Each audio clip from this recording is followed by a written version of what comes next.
Welcome to another episode of The New College Mindset. I'm your host, Jerica, and today I am super grateful to welcome Anesce Dremen to the show. She is a first-generation college student who received the Critical Language Scholarship, which has a 10% rate of acceptance. And she received it not once, guys, but twice. So you already know this is going to be an amazing show with lots of tips and advice. And so I just want to welcome Anesce to The New College Mindset. How are you today? And what are you drinking?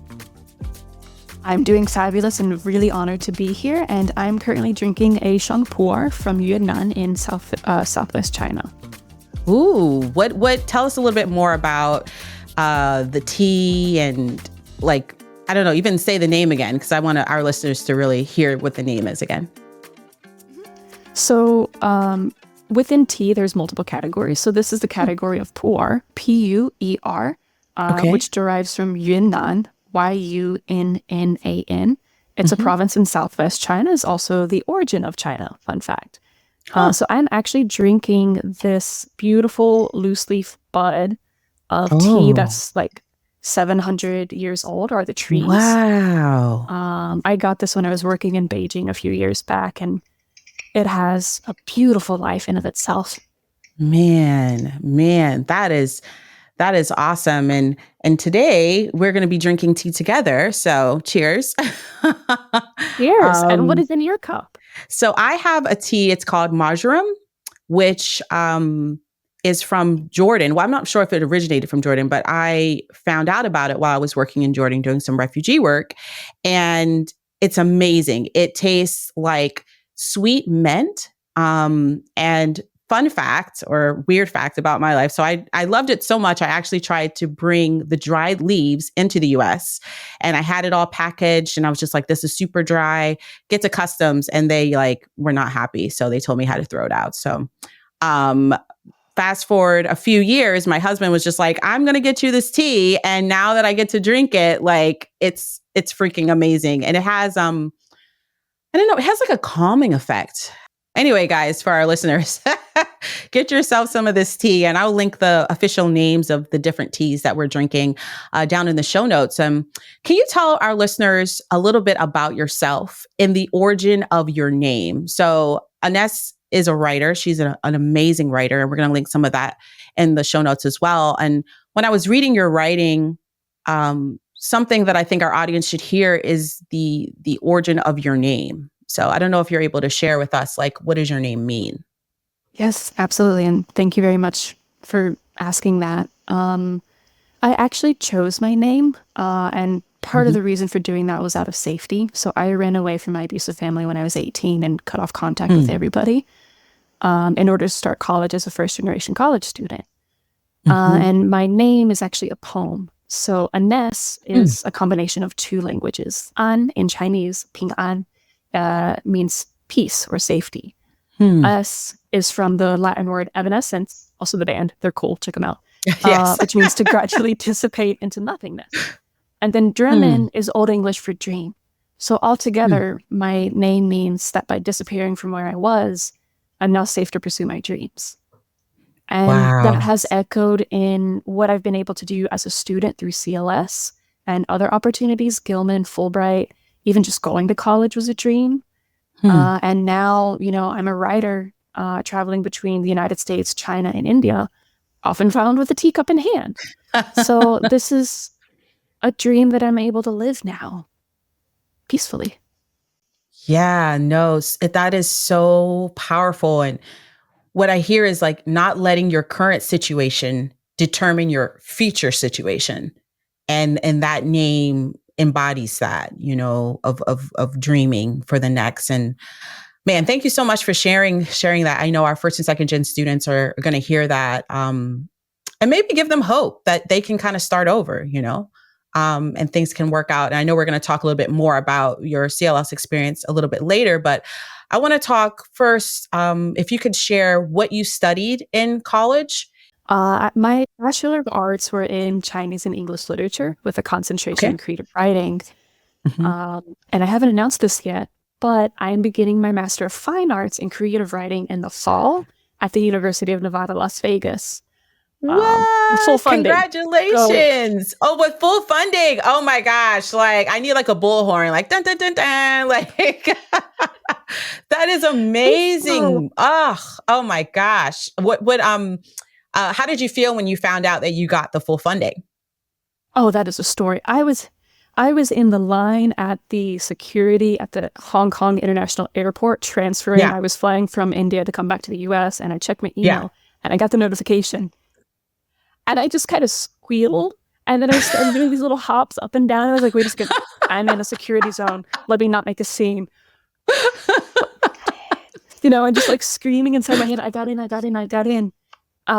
Which was really important for me because my first round of graduate school applications for MFAs the previous year, I had to turn down 3 offers because there was inadequate funding. There wasn't full funding, and that just wasn't feasible for me. So this past year, I applied exclusively to places that had guaranteed full funding, and my dream choice, ended up working out. So that was amazing. So I want to jump into the meat and potatoes of the show. And I know I said meat and potatoes, so I apologize to my vegans. And yes, I know that was corny to say, but you know what? Whatever. But I want to have you talk to our listeners about the Critical Language Scholarship. So my question is, what is the Critical Language Scholarship? What is the criteria and the eligibility? Absolutely. So the Critical Language Scholarship is a scholarship by the U.S. Department of State that allows U.S. citizens to study abroad and study specifically a critical language. Now, the definition of a critical language is any language which is not commonly taught at United States universities or colleges, and the Department of State believes that it is critical for the advancement of like mutual understanding among nations going forward, right? So currently, CLS offers 13 languages. I had studied Mandarin Chinese, and please do check out their website. We'll link it, I think, below to see what languages are there. There's different criteria level, but essentially, as long as you are enrolled at an accredited U.S. institution, so that can be college, you can be a grad student, PhD student, community college student, at any level, you are eligible to apply to CLS during the semester you are enrolled. So if you're graduating, say next year, you can apply this fall and participate in the program even after you've graduated. But you just have to be enrolled at the time of application. It is a summer program, and it's fully funded. So they cover your flights, they cover tuition, stipend, housing. Housing can either be with like a local roommate or a host family. And you do get a stipend and then 8 credits that you can transfer to your university. Okay. So there's a lot there. Do you have to be a U.S. citizen? And how long do you normally stay in the country? 8 to 10 weeks, depending on the country. Okay. So 8 to 10 weeks. And then do you have to be a citizen? Yes. Okay. And I guess I want to ask a little bit more for you personally. Why the Critical Language Scholarship for you? Who told you about it? And why did you choose it? Why did you choose CLS? Absolutely. Or apply to it? So I went into college knowing I want to study Chinese and I want to do whatever is possible to get me to go and study abroad in China. I had self-studied Chinese for 2 years in high school before I was fortunate enough to be able to study under a native speaker who was actually from mainland China. And so when I started college, it was I'm in college just so I can figure out how to get to China. I saw college as like this jumping point into how can I go there? And I really viewed it as, at that time, as this once in a lifetime opportunity of, I can't afford to go. I'm going to need a scholarship to go. How do I go about that? And there was an information session that was held by a CLS Hindi alumnus and also alumni ambassador, Ben Symington, who was phenomenal. Ben's wonderful. And so he hosted an info session. It was very small. Like we had typical for a college, we had very few people show up. Probably around like 5 to 12 people show up to like learn about it. But when I learned about it, I was just like, oh my gosh, this is everything I want. But it's with the government. Oh no. Yeah. And like I grew up in the rural South and I had grown up hearing so many conspiracy theories. And I will admit that some of them had lodged into my head and college helped me kind of deconstruct Uh-huh. Uh-huh. Some of those Yeah. things. So between his info session and then we ended up having lunch, I think that week, and I asked him more details about experience, application questions, Mm-hmm. and then he also, or I also connected with our CLS on campus advisor, and everybody Mm-hmm. kept saying, you have to apply, like you would be really great for this. And my thing was, I kept looking at it and being like, I'm not going to be selected. And the reason I had that mindset was at that point, I had applied to hundreds of scholarships for college and I didn't get a single one. I didn't get a single one. Like external scholarship, I mean. I had a few from my college, but I just believed that I wasn't good enough, and that was my thought process. I just thought I was a complete failure and I was just going to struggle through college and not be able to, you know, do whatever. But I had this want, I had this deep burning want of like, I want this to work out. How do I make this work out? And so over the course of that semester, that fall semester, I was like, you know what, maybe I should apply to this. Here we go. Whew. So I shared my essays with the advisor and we went through several rounds of edits, or like feedback, revision, how to improve. Actually, you're not answering all parts of the question, you know, like very basic stuff that as a Yeah. first gen student, like I had never shared my scholarship, like external scholarship essays with anybody because I was too embarrassed. You know, I was too embarrassed, or I thought, oh, I'm a creative writer. Like, I don't have to share this. No, that is wrong. Like, any writer always needs an editor, always needs Yes. someone who can provide feedback. I will have a footnote that no one should be editing your application essays. They should be Yeah. providing feedback on that. So your Yes. essays Yes. have to come completely from you. Mm-hmm. They have to embody your voice, your opinions, your goals, your dreams, your, you know, all that should go in there. But other people can look at it and say, actually, here's where you can improve. And, oh, do you really want to say the word passion? Mm-hmm. You know, so like Mm-hmm. someone can provide feedback. And that's something I also do now, is that I do offer like mentoring and, you know, academic Oh, advising awesome. services.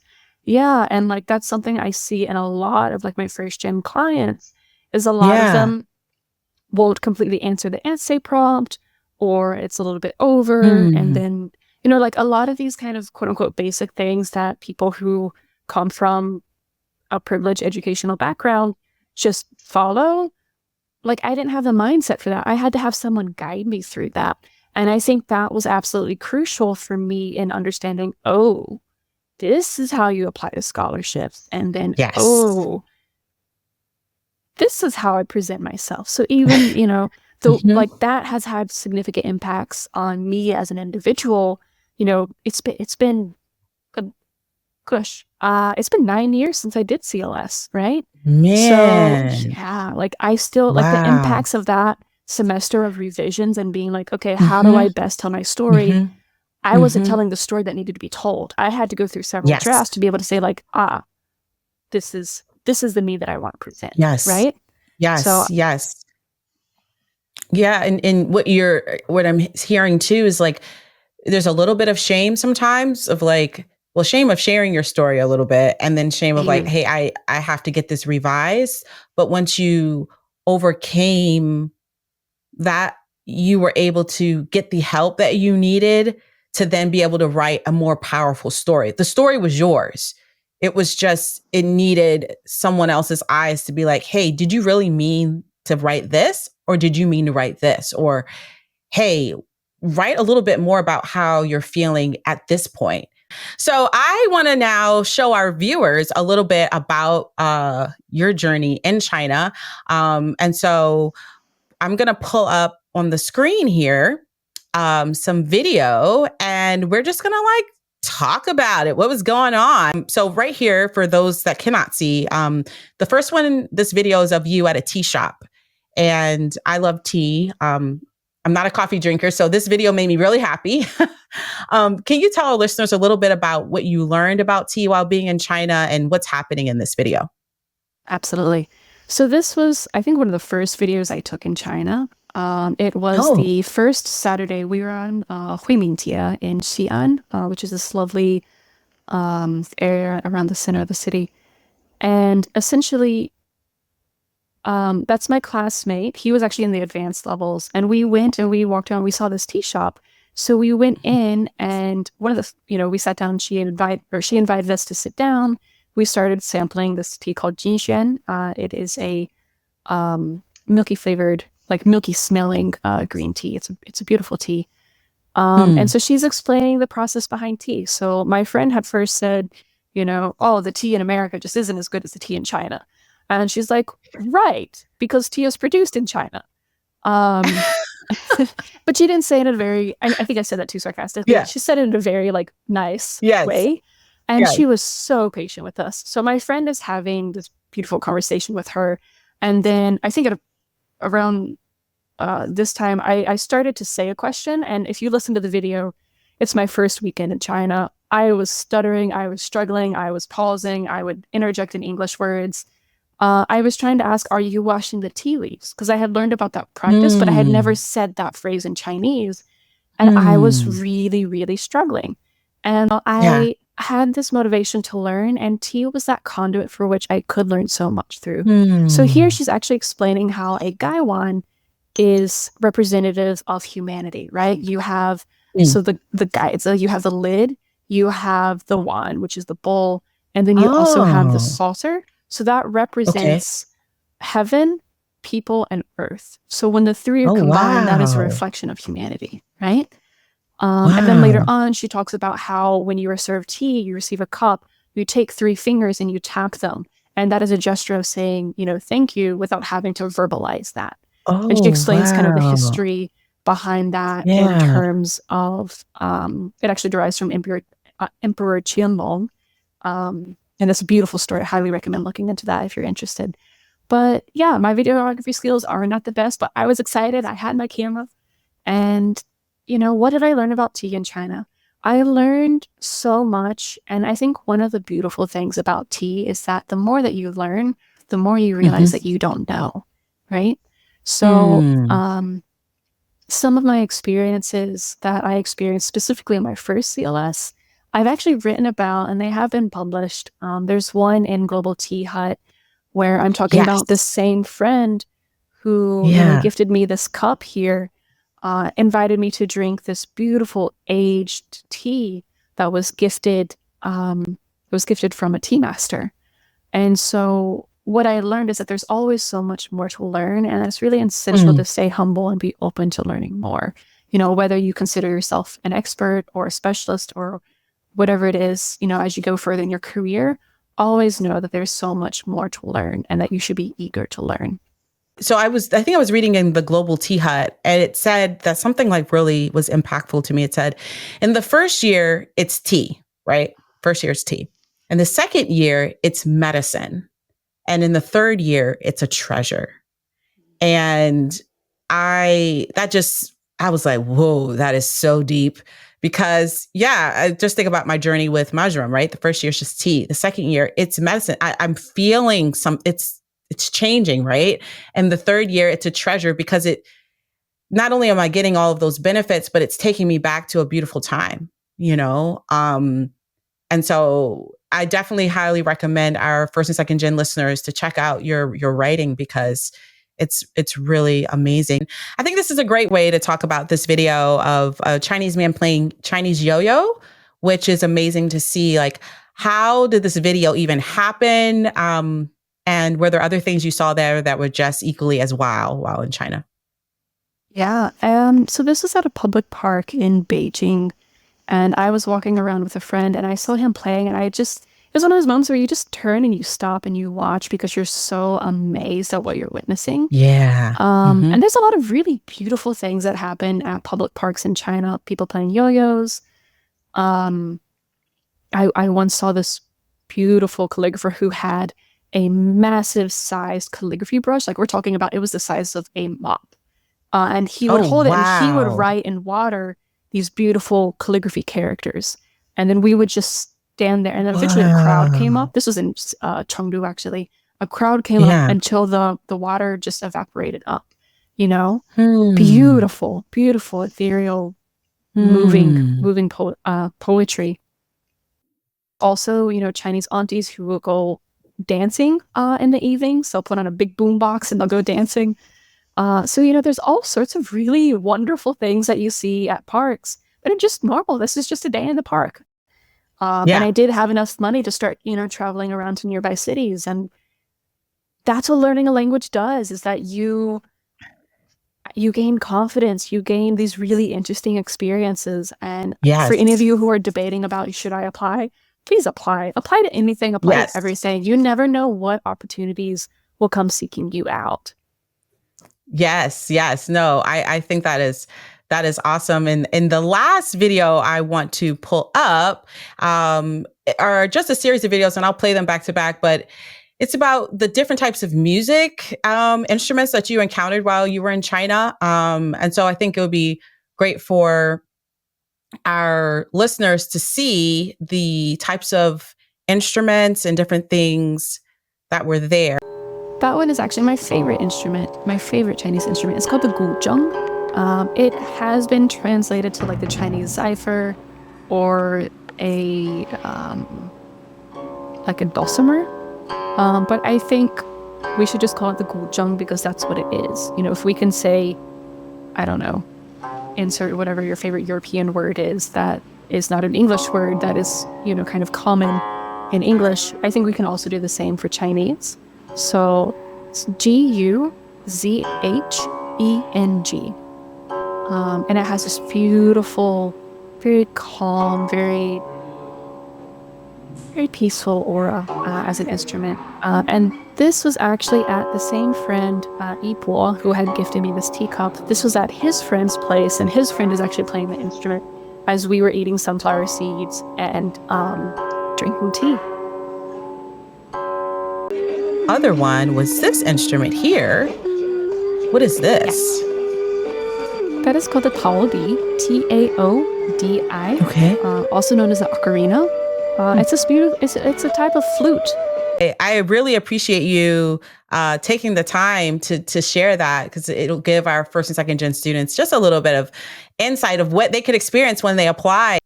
In preparation for this interview, I saw that only 10% of CLS applicants get in, right? And you had that happen not once, but twice. So first, I want to say congratulations. And second, I want to ask you a series of deep dive questions so that we can kind of understand a little bit more about how to be successful in the process. So let's start off with the essay. What things do you think need to be in a successful CLS essay, in your opinion? So CLS actually has 5 essays.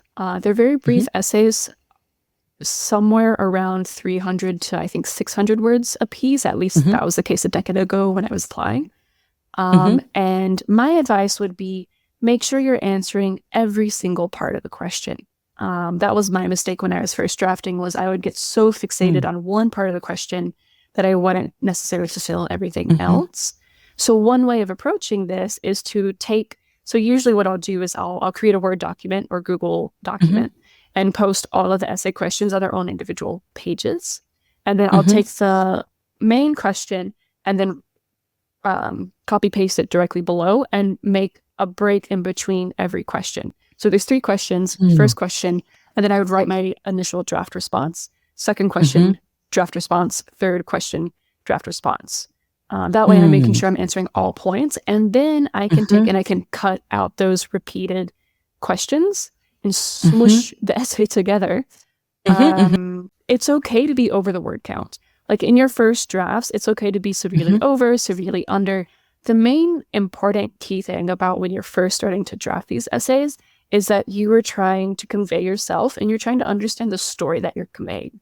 And sometimes it does take multiple drafts. And I'd say, especially for first gen students, it's okay to go through 20 drafts. I definitely went through 20 drafts, I think, over the course of, I don't know, 3 or several months. I forget how many months.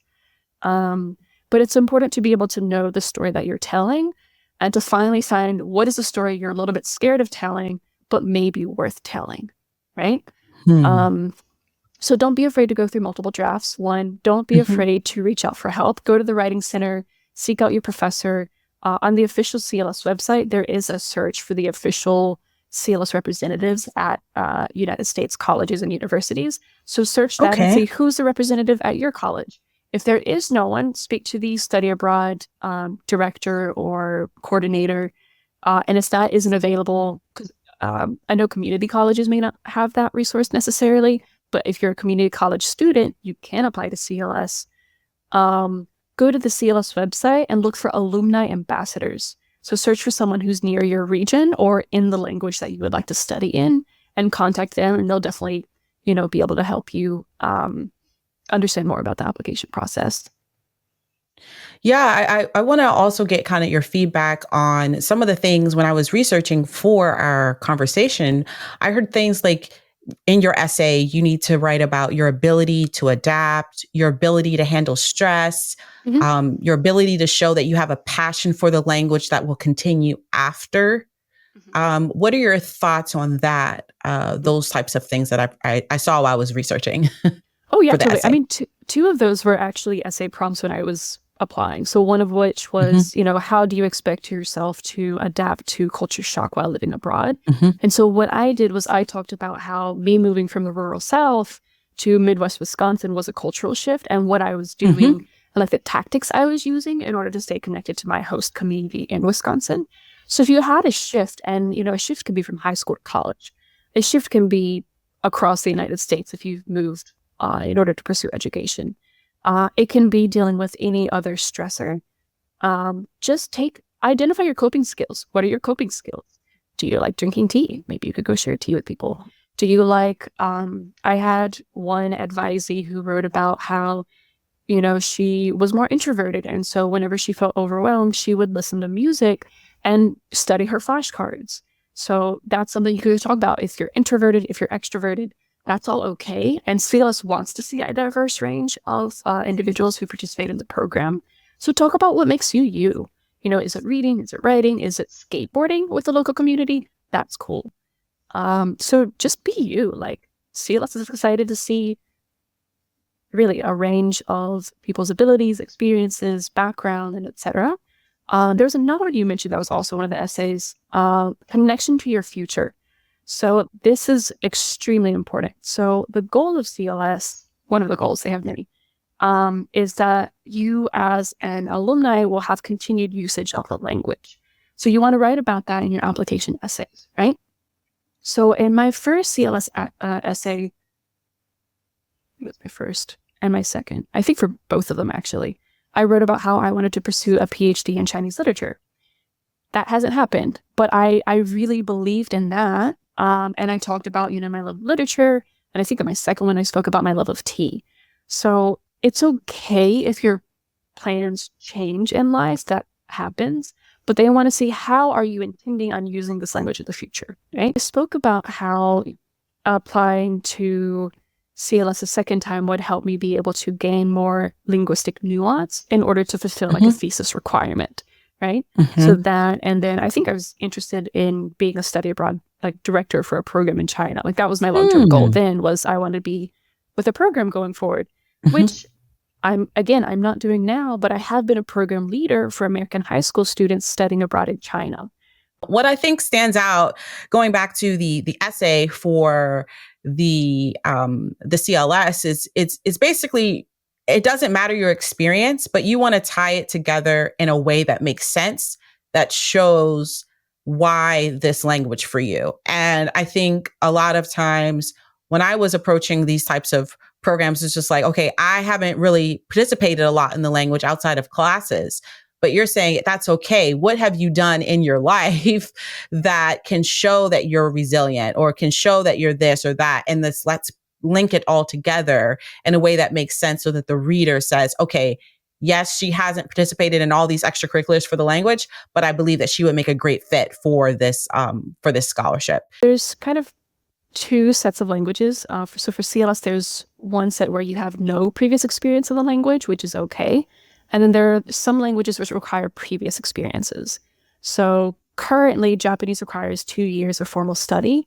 Chinese, Arabic, and I think Russian require 1 year of previous study.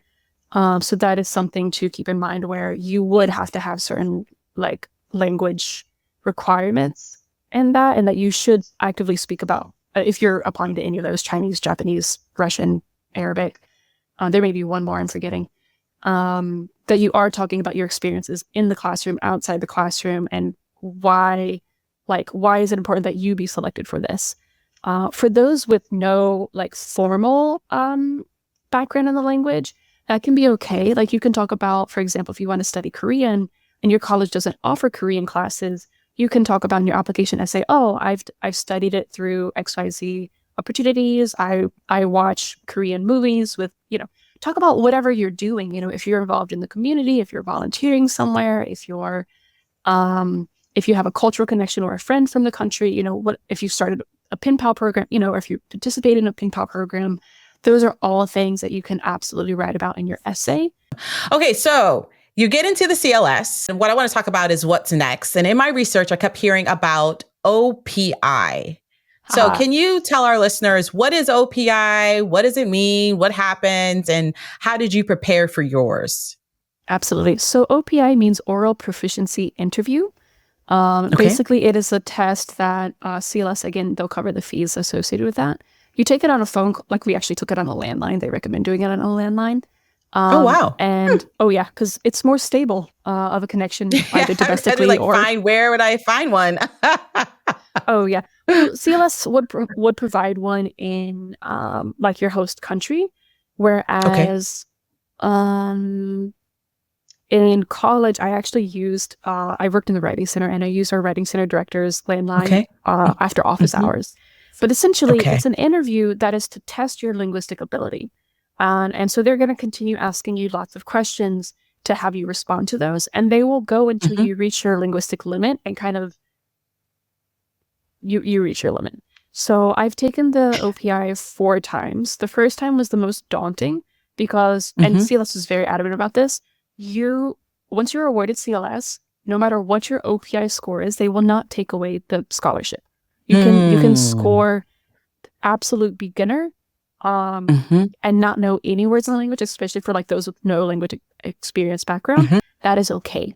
The OPI is really for the Department of State to know how effective is the CLS program. So you take it once at the beginning and once at the end. So my first OPI was I was at an intermediate proficiency. And I got asked a lot of very simple, very basic questions. Introduce yourself. How's the weather? Etc. Until it reached a point where I just wouldn't understand the words that were there. By the end of my first CLS, I actually placed in what's called advanced low. So the OPI, there's a scale. There's a ACTFL. That's the American Council's Teaching Foreign Languages scale. So you have novice, or you have like no knowledge of the language, and then you have novice, low, medium, high, intermediate, low, medium, high, advanced, low, medium, high, and then you have like superior. So basically, superior would be something equivalent to say bilingual, or if you look at the United Nations, instantaneous interpreters, professional like literary translators, etc. So like that's what that means. I placed from intermediate low, and over the course of 8 weeks, I jumped from intermediate low to advanced low. So I jumped 4 tiers. Wow. Which, congrats, man. Woo. The reason for that... It's really hard. Oh, it was. I spent a lot of time crying. I spent so much time crying. Because it was hard. Can imagine. It was really hard. It's tough. Because there's something called the language pledge in the program. So the language pledge is that you are only allowed to speak in your target language in the program. You speak English 3 times, barring emergencies. Emergencies speak English, obviously. But barring emergencies, and we would have one meeting once a week to disseminate information about the upcoming week to make sure that anybody from any level would know what's going on, right? Yes. So beyond these 2, you're not allowed to speak English in the program at all. If you are caught 3 times, you're sent home, you're paying for your flight. Man. And the times that I've participated in the program, nobody's been sent home. But the reason for that is really that immersion is the most effective way to learn a language. And if you're chatting with people in English after class, you're not utilizing your language. You may have the linguistic capacity to do so, but this language pledge really ensures that. And honestly, like the language pledge was one of the most rewarding aspects for me, to be able to go in and be like, you know what, this is hard. It's hard, but it's worthwhile. And so basically the OPI is not something to stress about. I stressed about it. Everybody stresses about it. But really, it's just a marker. What's cool about it is you do get a certificate. So it is an official language. Oh, yeah. Okay. It has, it's nice. They sent it in a nice paper. And you get the digital copy also. It's an official documentation of your language capacity, but only for oral speaking, right? It's not about reading. It's not about writing. It's just a marker of that. Although writing and reading will be incremental in your CLS experience and will be tested like in other ways through the program. Wow. No, I think this gives a lot of students just a breath of like sigh of relief, because you've done CLS twice and you're telling us that OPI is truly just to measure your progress. And that combination with the language, like committing not to speak any English, it's so true. And when you are together with other Americans, it is very easy just to delve into language. But when it's just you out there, and that's what I liked about Peace Corps. It's just you. You're going to learn that language. And so I love that they have that aspect in the program. And so for you, what makes a good CLS applicant? We've talked about a lot of different things with the application and everything like that, but what makes a good CLS applicant for you, in your opinion? Words that come to my mind were, one is respect for the host culture, respect for international engagement, respect of also the U.S. cultures. And I should have said host cultures of the community. Sorry about that. Because it's not one demographic. We're looking at multiple demographics, right? And two is determination. And really a commitment to use the language. I was actually reflecting about an incident, and I'll share this as an anecdote. I was speaking with a friend about it yesterday, where there was a point in high school where I gave up learning Chinese.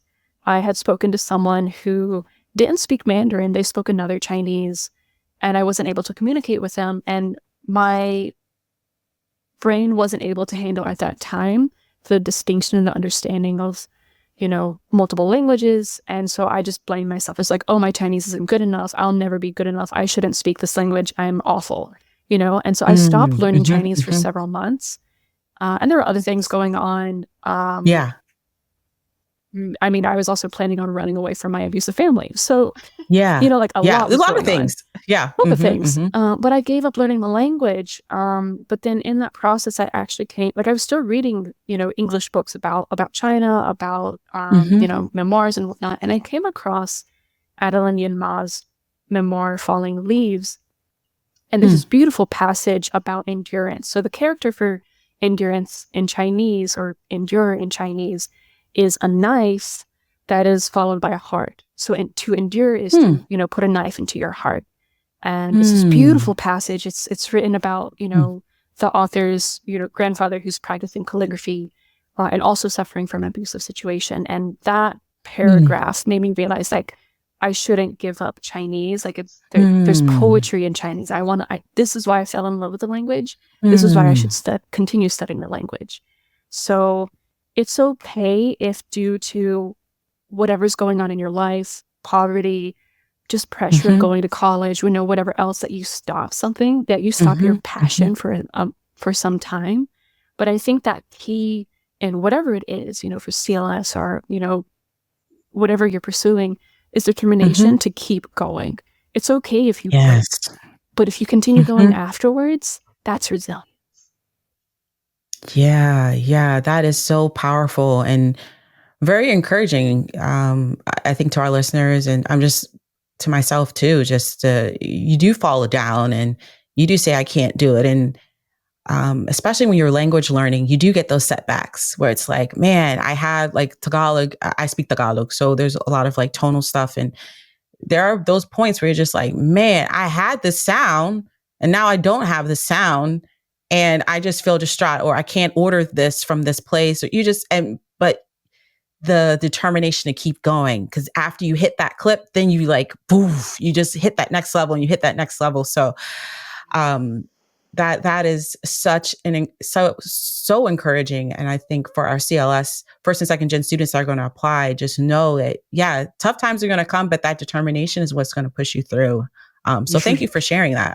I think that was helpful. So money matters, especially for our first and second gen students. And so I know you've talked about it a little bit before, but I want to make sure we have it in our podcast in this section. What does the funding look like for the CLS scholarship? The payment, how does that work? Is it like one lump sum? Because usually money is that stressor, especially if you're first or second gen. You got to know where your next paycheck is coming from, because that impacts, how you eat and how you live. CLS covers everything related to your program itself. They cover your flights, tuition, the transfer of credit to your university. They cover your housing. So again, housing can be with either a local roommate or with a host family. So all of that is arranged by the program. So you don't have to, handle any sort of the money aspect on that.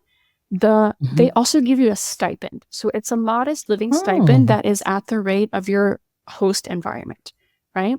Okay. So, for example, in China, we were given, for me, I thought it was a big amount because I was working kind of under the table full time as an undergrad student.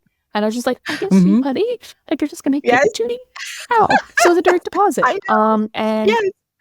Caveat being, this was 9 years ago, so I'm sure inflation has changed things. But for 2 months, I got about 700 USD. I think it was like 725 or something. And that was, all of that money was for those 2 months. Any sort of food I wanted to buy, any souvenirs, if I wanted to travel locally, that could also cover those expenses. You have to fill out an application form. It has to be approved by the resident director before you can travel anywhere. You'll get those details later. But that money, you could spend it as you wanted to. So I spent a lot of my money on tea. This reminds me of a dilemma I had. I've almost forgotten about it. When I received the offer of CLS, I remember looking at it and being like, should I accept this? Or should I spend the summer working instead? Like, if both months I was making a maximum of, say, $900 a month, should I do that or should I do CLS? And I'm so thankful that I chose CLS, because that ability, the language enhancement, the critical cultural competency skills, intercultural competency, all of these factors have made the career that I have now. And so you also, when you're making a decision of should I do this or should I do, say, a paid internship, or should I do, whatever options you were looking at, please also look at the long-term benefits of your options as opposed to just looking at the immediate need. And that's so relevant for us because, if you're in the negative, or if you're, if you don't have a credit card, or if you have very minimal money, which was my case, I'm looking at it seems like so much of a difference, then, whereas now I'm looking at it, I'm like, my life would not have been what it is without CLS. So think about the long-term implications when you have multiple options available for you. Yes. It really is a risk, especially when you're first or second gen, to do some of these programs. I don't think people really, you understand it, I understand it, but it is that moment where you're just like, man, if I do this, I could be making money in another way. But if it goes well, man, my life has changed forever.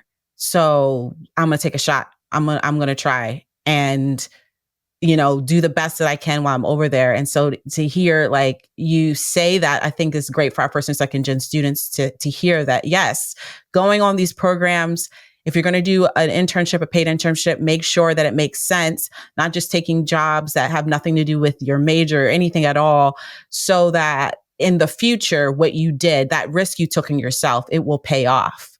And so it's making me happy to hear somebody else kind of voicing what's always been in my head. It's like, I've had to make some other calculations, guys, before just, going overseas. There's a lot at play. Right. And so talking about you going overseas, the first time you got on the plane to travel to China with the CLS scholarship, what was going through your mind? You're on that plane. Funny what's going through your mind?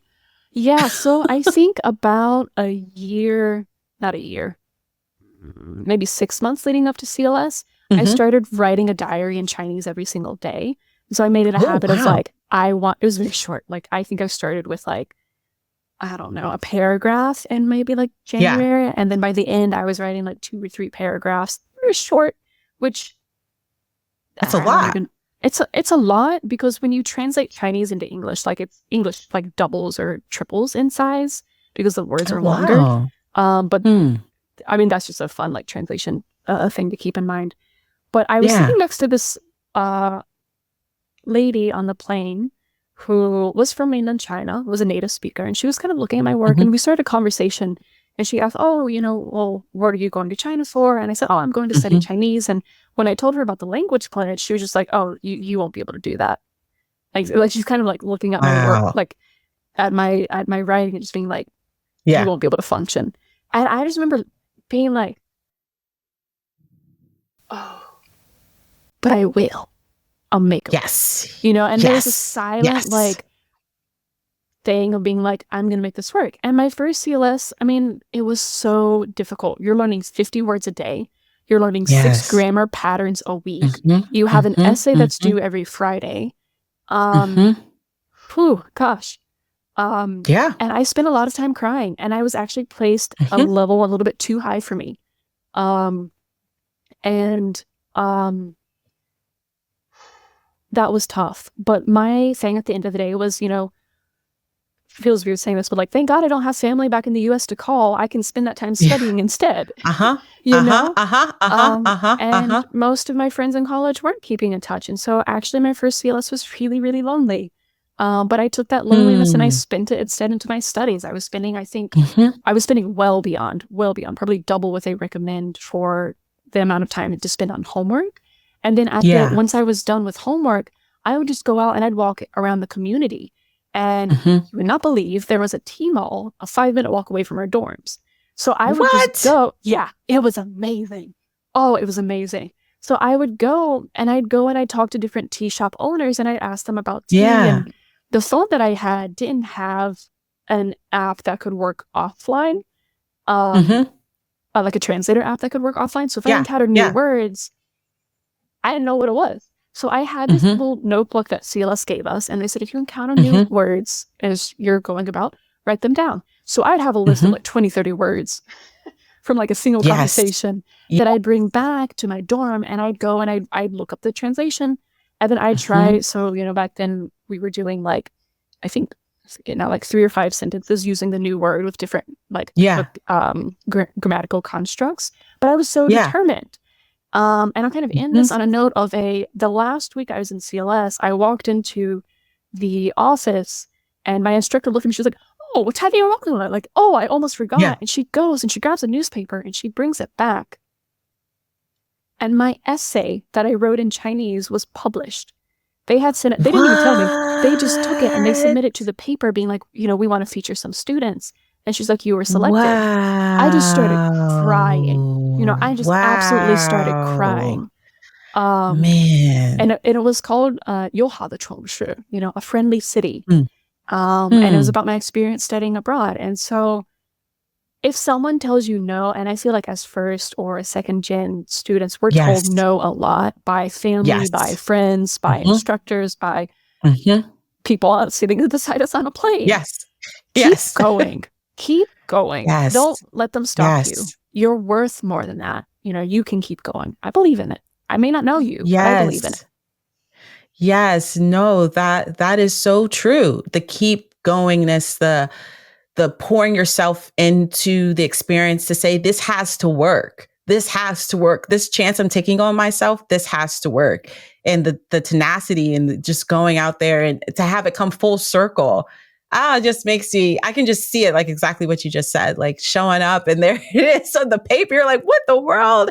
And that lady throwing seeds of doubt, but how you counteracted that.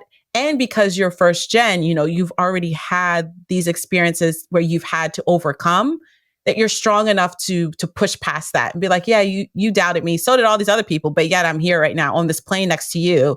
And it's a fully paid flight. So, watch me in like a year or watch me in 3 years where I will be, because I have this determination. So Um, I think this is a really good segue to start talking about your day-to-day life during the CLS program.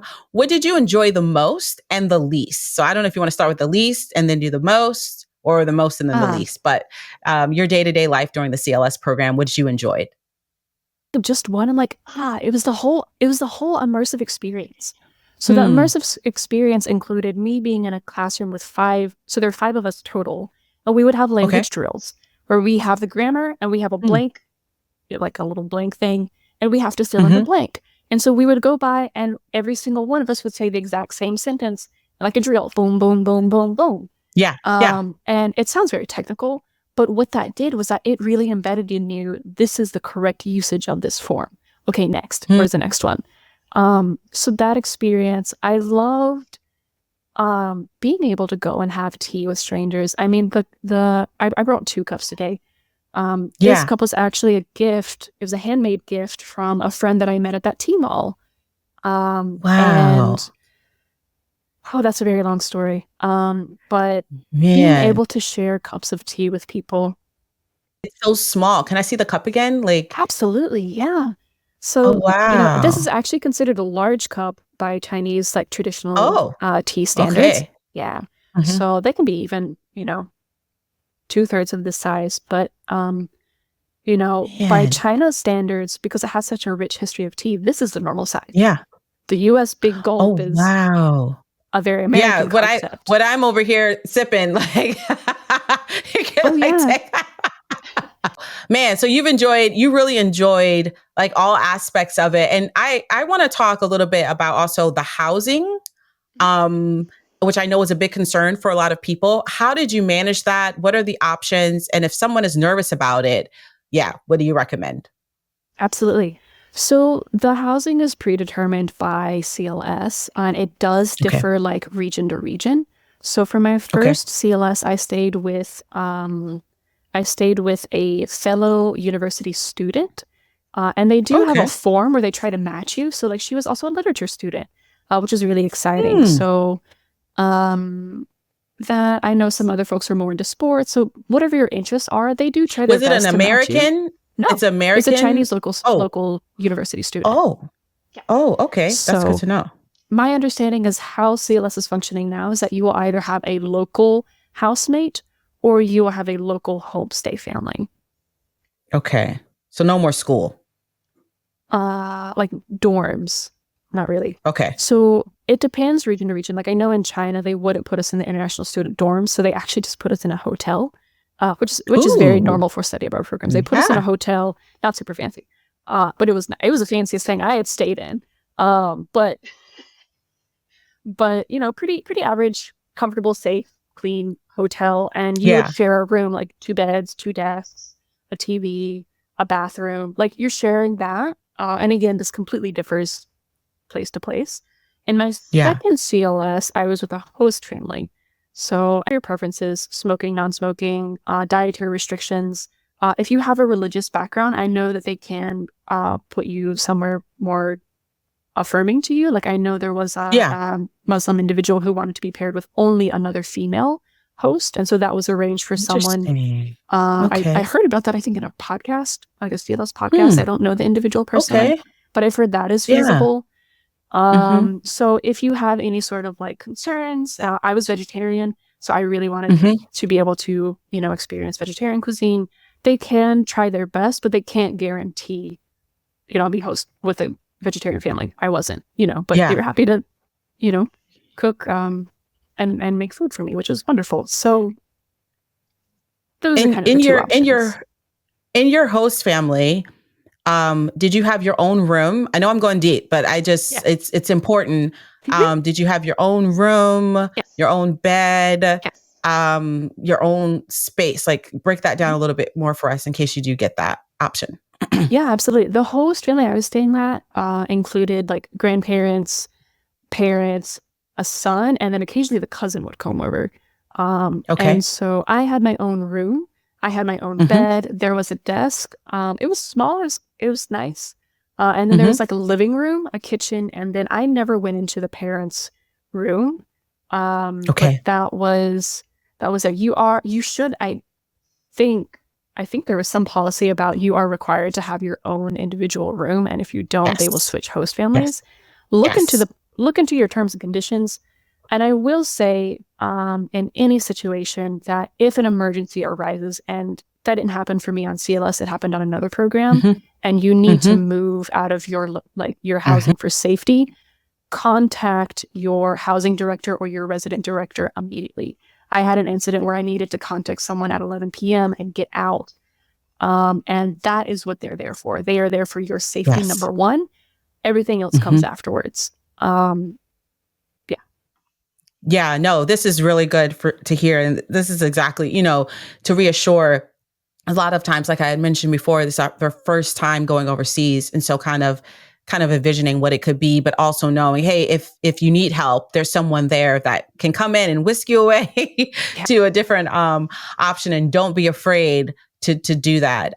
Because having a host family that's awesome is a wonderful experience. You definitely learn a lot about your language, and you can make lifelong friends. I know my host family I've stayed with several many years ago. It's been so many years, like 2009. Oh my gosh. But we still talk. We still talk to this wonderful. day. And so like when you go, you make that connection and they're with you, because like language learning sometimes feels like you're like a child. You have to go back to like a childlike state. So it's like, I don't say like your parents, but it's like something happens when you're with a host family and you're trying to learn the basics of like spoon or fork. There's this connection made. And if they're really awesome people, you never forget them and you keep talking every year. So that's kind of been my experience. So I'm glad you were able to break that down. And okay, so I want to talk about, you're on the airplane lounge, you're headed back to the United States. You've had this experience in China twice now. What's the difference between the person that went and the person that returned? You talked about the lady that was sitting next to you on that plane when you went. What's the difference between that person that went and returned? I almost want to cry. Like, that's such a transformative moment for me. I think the person going in felt a lot of shame, felt a lot of uncertainty of oh gosh, what if this lady's right? And that question would arise throughout that first CLS experience of maybe she was right, maybe I'm not good enough, maybe I'm, all those voices came up. And by the end of it, I had studied abroad in 4 semesters under 3 really competitive government scholarships.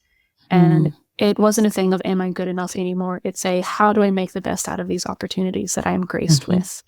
And it was a determination of I'm going to come back to China as soon as possible, however make it happen. I thought it was going to be grad school. It wasn't grad school.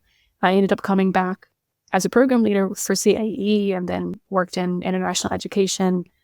And I think the key difference between who went in and who came out was a better understanding of the world. There's an idiom in Chinese called Qinghua, which is the story about a little frog who's inside of a well. When someone comes across, at the top and just like, oh, you're inside this well, why don't you come out and see the whole world? And the frog inside the well just laughs and be like, oh, you're absurd. There's nothing else to see. I've got everything that I need.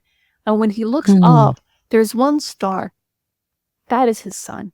He doesn't know the moon. He doesn't know the sun. He gets that one singular star, up above. And so this idiom actually represents someone who is extremely closed-minded, that they're so wrapped up in their own surroundings, their own mindset, their own environment, that they're not willing to accept what is outside of their circular wall, right? So for me, I felt like studying abroad and studying Chinese and my second language was me being able to say, hey, I'm this frog who I grew up on a small farm. I didn't speak a second language. I had all of these misconceptions and stereotypes about the world. And studying abroad allowed me to take these little paths and climb up and out of that well and to come around and be like, oh gosh, look at how big this world is. There's the sun, there's the moon, there's rivers and oceans and an entire world out there. So, really the person who went in was very shy, very introverted, very just not confident in myself. And I came back more confident. I had been published in my second language. And, having that in comparison to someone who is saying, oh, you can't do that. It's just like, I can do that. And I don't necessarily need to tell her that, but I need to tell myself that I can do it this once and I can do it again. Yes, yes. The picture of the frog in the well, a lot of our first and second gen students can relate to that, because you only see what you see around you. And there's so much more. And the CLS scholarship and your experience and you sharing this with us has opened the eyes to students. Students' eyes have been opened. It only takes one time to hear something, that there's something beyond and you can go get it. That can change a life. I think this is a beautiful segue to the fact that you have you've done a lot of writing, you are published, you're out there killing the game, as I say. Can you tell our audience where they can find you, talk about all the services you provide? Because I know you do helping students with their essays as well, or their applications. So just give us the rundown of where they can find you, where you are, and the services that you provide. Absolutely. And thank you for asking. I have an official website that I launched last year. It's my name, AnesceDremen.com. That's ANESCEDREMEN.com. So that has a list of the publications that I have, both in terms of like anthologies that I've been published in, as well as like linked articles. If anybody's interested in study abroad specifically, I do have a first generation application tips and program tips for Fulbright, which is published on ProFellow, which I can send you the link and maybe we can include it below.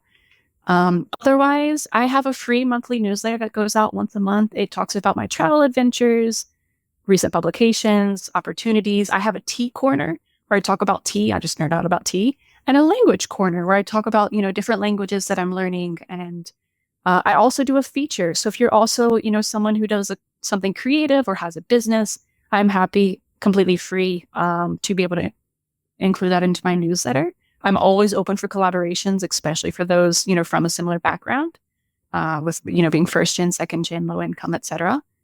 And in terms of services, so I'm a writer, I'm an editor, I'm an academic advisor, and a public speaker. So if you're interested in any of those services, please feel free. There's a contact form on my website that you can find. Please feel free to submit something to me.